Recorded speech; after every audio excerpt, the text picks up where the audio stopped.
வணக்கம். என்னுடைய சின்ன வயதிலே எனது பொங்கல் அனுபவத்தை உங்களோடு பகிர்ந்து கொள்ள ஆசைப்படுகின்றேன். ஊரில் இருக்கிற போத பொங்கல் வரும், தைப்பொங்கல். அந்த தைப்பொங்கல் வருகிற போது அங்கே இந்த நாட்கள் வித்தியாசம் எல்லாம் கிடையாது. தை மாதம் ஒரு நாள் தான் வரும். இந்த நாட்டில் இப்படி, அந்த நாட்டில் இப்படி என்பதெல்லாம் குழப்பங்கள் அந்த நாட்களில் இல்லை. நிச்சயமாக காரணம் என்னவென்றால், நான் சொல்லும் பொங்கல் 78-79வது ஆண்டிலே நாங்கள் பொங்கிய போது. அப்போது பொங்குகின்ற போது அதிகாலை எழும்பியவுடன் கிணத்தடியில் சென்று கப்பி வாளியில் தண்ணீர் அள்ளி குளிக்க வேண்டும். ஏனென்றால் குளிக்காமல் பொங்கல் இடத்துக்கே செல்லக்கூடாது. கப்பி வாளியால் அள்ளி அந்த அதிகாலை சூரியன் வருவதற்குள் நாங்கள் பொங்க வேண்டும். அப்போது அதிகாலையில் குளிக்க வேண்டும். ஆனால் குளிர்கின்ற குளிர், அது ஒரு சில்லென்ற குளிர், அது ஒரு அனுபவம். அந்த அனுபவம் அதை இப்போது நினைக்கவும் அவ்வளவு சந்தோஷமாக இருக்கின்றது. இருப்பினும் குளித்து விட்டு வந்து எல்லோருமே, வீட்டில் உள்ளவர்கள் எல்லோருமே குளித்து விடுவார்கள். நான் குளிப்பதற்குள் எனது அம்மா அப்பா இருவரும் முதலில் குளித்து விடுவார்கள். குளித்து விட்டு வந்து அந்த உலக்கை தெரியுமா, அரிசி மாவு இடிப்பதற்காக பாவிக்கின்ற உரல் உலக்கை, அந்த உரல் உலக்கையை மட்டும் எடுத்து அதை 4 பக்கமும் வைத்து மாவால் எனது தாய் கோலம் விடுவார்.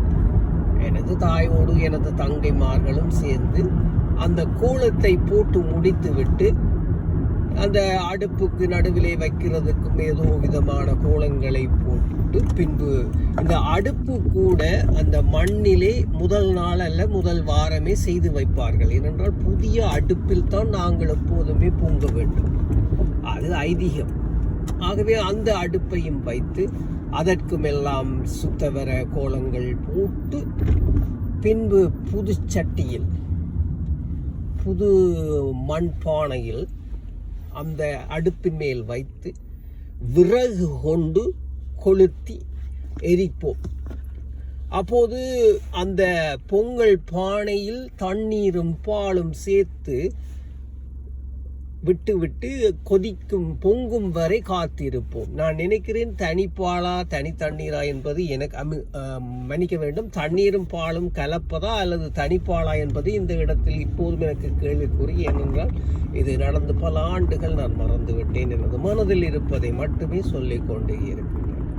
அந்த பால் கிழக்கு திசையை நோக்கி பொங்கினால் அந்த பொங்கலின் பின்பு வருகின்ற ஒவ்வொரு மணி துளிகளும் எங்களுக்கு வெற்றியாக வரும் என்பது எங்களது ஐதீகமாகவே காத்திருப்போம். பால் பொங்கும் வரை அது கிழக்கு திசையை நோக்கி அது பொங்கிய பின்பு அதனுள் அரிசியை இட்டு, பச்சை அரிசி வாங்கி அதை இட்டு, அந்த பச்சை அரிசியோடு அம்மா அதனுள் தேன், சர்க்கரை, பால், இந்த கஜு, பிளம்ஸ், முந்திரிய வத்தல், இப்படி பல இன்னும் பல ஏலக்காய், இன்னும் பலவற்றை போடுவார்கள். நான் உண்மையிலேயே மறந்து விட்டேன், மன்னிக்கவும், நான் எதையும் சொல்லாமல் விட்டால். ஆனால் எல்லாவற்றையும் போட்டு அந்த சர்க்கரை பொங்கல் பொங்கி அதோடு மோதகம் அவித்து, பின்பு வடை சுட்டு,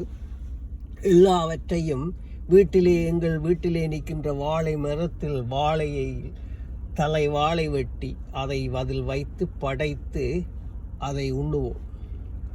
அது எவ்வளவு ருசியாக இருக்கும். அது நினைக்கும் போது அது மட்டுமல்ல, எங்களுக்கு பொங்கல் வந்தால் கொண்டாட்டம் என்ன, வெடிப்பதற்கு ஒரு சந்தோஷமும் ஒரு ஆசையும். அந்த வயதில் அப்பா வெடி வாங்கி தருவாரா? வெடி என்பது ஆபத்து கொளுத்துவது, ஆனாலும் அதில் ஒரு சந்தோஷம். அத்தோடு பூந்தி கொளுத்துவது, பூந்திரி என்று நினைக்கிறேன். நான் சரியான சொல்லுகின்றேனா என்று கூட எனக்கு தெரியவில்லை. இந்த இரண்டும் பூந்திரியை எனது தங்கைக்கு கொடுத்து விட்டு வெடியை நானும் அண்ணாவும் அக்காவும் கொளுத்துவோம். ஆனால் கொளுத்தி விட்டு எறிய வேண்டும், பயம். ஏனென்றால் வெடித்து விட்டால் எங்கள் எல்லாம் சிதறும். ஆனால் அப்படி தெரிந்தும் இந்த வெடிப்பது ஆபத்து என்பது தெரிந்தும் வெடிப்பதற்கு ஆசை பொங்கலின் போது. இதை யார் கொண்டு வந்தார்கள் என்று இதுவரை எனக்கு தெரியவில்லை. நாங்கள் பொங்கும் போது வெடித்துத்தான் ஆக வேண்டும் என்று. ஆனால் இந்த சீன வெடி என்ற பெயர் ஏன் வந்தது? சீனர்களால் கொண்டு வரப்பட்ட இந்த சீன வெடி, சீனர்களால் அதாவது சைனாவால் கொண்டு வரப்பட்ட இந்த வெடியை வெடிக்கின்றோம். ஆனால் உண்மையிலேயே இதற்காக வெடிக்கின்றோம் என்று எனக்கு இதுவரை தெரியவில்லை. யாரும் தெரிந்தால் வந்து சொல்லுங்கள். காரணம், அந்த வெடிக்கின்ற போது அதிலிருந்து வருகின்ற அந்த வாயு உண்மையிலேயே எங்கள் உடம்புக்கு கூடாது. இந்த பூந்திரி கொளுத்தும் போதும் அதே நிலைமைதான். ஆனால் அதை நாங்கள் பாவித்து சந்தோஷப்படுகின்றோம். அது ஒரு புறம் இருக்க, அது ஊரிலே இப்போது நடக்குதா என்பது, வெடிக்கின்ற அளவுக்கு அங்கே அனுமதி உண்டா என்பது கூட எனக்கு தெரியாது. ஏனென்றால் நான் கேள்விப்படவில்லை. ஆனாலும் சந்தோஷமாக வெடித்து பொங்கலை பொங்கி சாப்பிட்டு சந்தோஷப்படுவோம். அதில் இருக்கின்ற அந்த புக்கையில் இருக்கின்ற சுவையும், எங்கள் வீடெல்லோரும் அந்த கோலம் போட்டு அந்த கைகளிலே இந்த தீச்சை கேட்டிருந்தால் எனது அப்பா அம்மா அந்த குறிகள் எல்லாம் வைத்துக்கொண்டு நின்று விடிய காத்தால் பொங்கி சாப்பிடுவோம். அதற்கு பேர் தான் உண்மையான பொங்கல். ஆனால் இன்று பல நாள் உறங்கி கிடந்த இந்த மின் அடுப்பிலே எங்களது பழைய சட்டிகளை வைத்து பொங்கி அதற்கு செலவையும் ஏற்படுத்தி கடைகளில் சென்று கரும்பில் இருந்து, ஊரிலே கரும்பெல்லாம் வைப்போம், அதுகளை நான் சொல்ல மறந்து விட்டேன். எல்லா பழமும், மாம்பழம், வாழைப்பழம், கரும்பு, இப்படி கணக்க பழங்களை வாங்கி வைப்போம் அங்கே ஊரிலே. அதே போல் இங்கேயும் அந்த கரும்பின் விலை என்ன விலை தெரியுமா? இப்போது 2 மடங்கு. இன்று 2023ஆம் ஆண்டு. இப்போது இங்கே எந்த சாமானும் வாங்க முடியாது, எல்லாமே விலை. ஏனென்றால் சம்பளம் கூட்டவில்லை, ஆனால் பொருட்களின் விலைகளை கூட்டியிருக்கின்றார்கள். சம்பளம் கூட்டவில்லை, பொருட்களின் விலையை கூட்டியிருக்கின்றார்கள். ஆகவே இங்கே நாங்கள் கரும்பு வாங்க முடியுமா பொங்க? அல்லது விளாம்பழம் வாங்க முடியுமா? அல்லது மாம்பழம் வாங்க முடியுமா? அல்லது மாதுளம் பழம் வாங்க முடியுமா? அல்லது சர்க்கரை தான் வாங்க முடியுமா? அல்லது சிவப்பரிசி தான் வாங்க முடியுமா? இது எல்லாம் வாங்கி உறங்கி கிடந்த அடுப்பில் பொங்கத்தான் வேண்டுமா? இப்போது மனம் பொங்கி எழுகின்றது. சம்பளம் கூட்டவில்லையே, எங்களது பொருட்கள் விலை கூடிவிட்டதே, பொங்குகின்றோம். எடுக்கும் சம்பளத்தை இன்று பொங்கலுக்கு செலவழித்து விட்டால் நாளை மதிய உணவுக்கு எம்மிடம் காசில்லை. இந்த வீட்டுக்கு கட்ட வேண்டிய மோக்கேஜுக்கு காசில்லை. வருகின்ற இந்த பில்களுக்கு கட்டுவதற்கு காசில்லை. எந்த பில்லை நிப்பாட்டி நாம் பொங்க முடியும்? கேஸ் பில்லை நிப்பாட்டுவதா, இல்லை கரண்ட் பில்லை நிப்பாட்டுவதா, இல்லை தண்ணீர் விலையை நிப்பாட்டுவதா, இல்லை காருக்கு வைக்கும் இன்சூரன்ஸ் நிப்பாட்டுவதா, வீட்டுக்கு வைக்கும் இன்சூரன்ஸ் நிப்பாட்டுவதா, இல்லை சமையலுக்கு வாங்குகின்ற பொருட்களை நிப்பாட்டுவதா? எதை நிப்பாட்டுவது, எதை கடத்துவது என்பது புரியவில்லை. இல்லை காரை நிப்பாட்டுவதா, காரை நிப்பாட்டி பஸ்ஸில் செல்வதா, இல்லை எதை நிப்பாட்டி எம்மால் வாழ முடியும்? சம்பளம் கூடவில்லை.